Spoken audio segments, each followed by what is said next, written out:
శివలింగంపై కాలు ఉంచిన ఈ భక్తుడు ఎవరు? ఇది ఆంధ్రప్రదేశ్లోని శ్రీకాళహస్తి కథ. అక్కడ తిన్నడు అనే వేటగాడు భక్తి నియమాలన్నింటినీ ఉల్లంఘించాడు. తిన్నడు అమాయకుడు మరియు శాస్త్రాల గురించి జ్ఞానం లేనివాడు. కానీ ఒకరోజు అతను అడవిలో ఒక శివలింగాన్ని చూసినప్పుడు అది తన దేవుడని నమ్మాడు. అంతేకాక తన దేవుడు ఒంటరిగా మరియు ఆకలితో ఉన్నాడని భావించాడు. తిన్నడు వెంటనే శివుడిని తన దేవుడిగా అంగీకరించాడు. అతను రోజంతా అడవిలో వేటాడేవాడు. తన వేట నుండి తిరిగి వచ్చిన తర్వాత రాత్రి చీకటిలో శివలింగం వద్దకు వచ్చేవాడు. తిన్నడు భక్తి ప్రత్యేకమైనది. అతను స్వర్ణముఖి నది నుండి నోటితో నీటిని తెచ్చి శివలింగానికి స్నానం చేయించి తనకు దొరికిన ఉత్తమమైన మాంసాన్ని అర్పించేవాడు. ఆలయ పూజారి తెల్లవారుజామున వచ్చినప్పుడు శివలింగంపై పడి ఉన్న మాంసపు ముక్కలు మరియు మిగిలిన వాటిని కనుగొనేవాడు. కన్నప్ప చేసేటటువంటి అపవిత్ర పూజకు పూజారి తీవ్రంగా బాధపడేవాడు మరియు ఆలయాన్ని పదే పదే శుభ్రం చేసేవాడు. తన దుఃఖంతో ఈ నీచమైన చర్యను ఎవరు చేస్తున్నారో కనుక్కోమని ప్రభువును వేడుకున్నాడు. అప్పుడు ఒక రాత్రి శివుడు పూజారికి కలలో కనిపించి, చింతించకండి, రేపు రహస్యంగా చూడండి, ఆ భక్తుడి నిజమైన భక్తిని నేను మీకు చూపిస్తాను అని అన్నాడు. మరుసటి రాత్రి పూజారి రహస్యంగా చూస్తున్నాడు.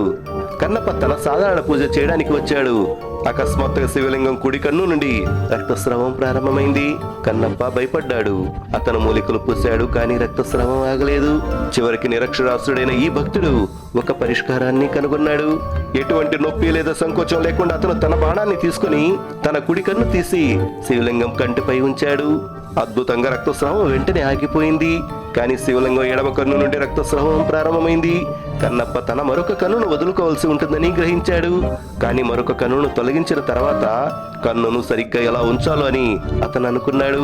కాబట్టి తన కన్ను తొలగించే ముందు కంటిని గుర్తించడానికి శివలింగంపై తన పాదాన్ని ఉంచాడు. ఈ తీవ్రమైన భక్తి చర్యకు పూజారి ఆశ్చర్యపోయాడు.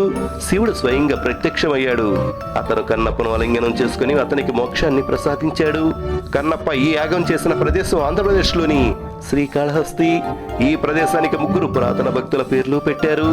శ్రీ అంటే సాలీడు, కాళ అంటే పాము, హస్తి అంటే ఏనుగు. స్వర్ణముఖి నది ఒడ్డున ఉన్న వాయులింగాన్ని పూజించడం ద్వారా వీరందరూ మోక్షం పొందారు. కన్నప్ప తనను తాను త్యాగం చేసుకున్న ప్రదేశం వాయులింగం ఆలయం పక్కన ఉంది. దీనిని కన్నప్పేశ్వర కొండ అని పిలుస్తారు. కన్నప్ప తన కన్నును అర్పించింది ఇక్కడే. ఆలయానికి చేరుకోవడానికి దాదాపు 325 మెట్లు ఎక్కాలి.